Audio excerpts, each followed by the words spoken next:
Good afternoon mga ka-hotdog. Sa tanghali na nga yan mga ka-hotdog. At saka nagre-ready na kami para sa bagong taon. Excited na kami dyan mga ka-hotdog.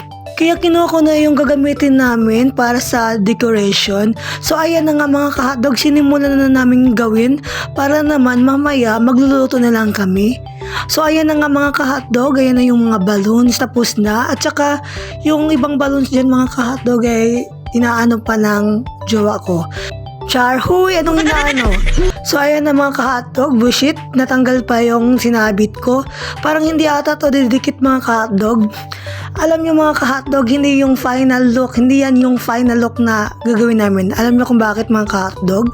Kasi nga mga ka-hotdog, nasira yan. So, di na kami nakabili kasi wala na yung time, mga 6 ata yan or 7. Wala na kasing bukas na mall kaya hindi kami nakabili ng panibago. Kasi natanggal yan mga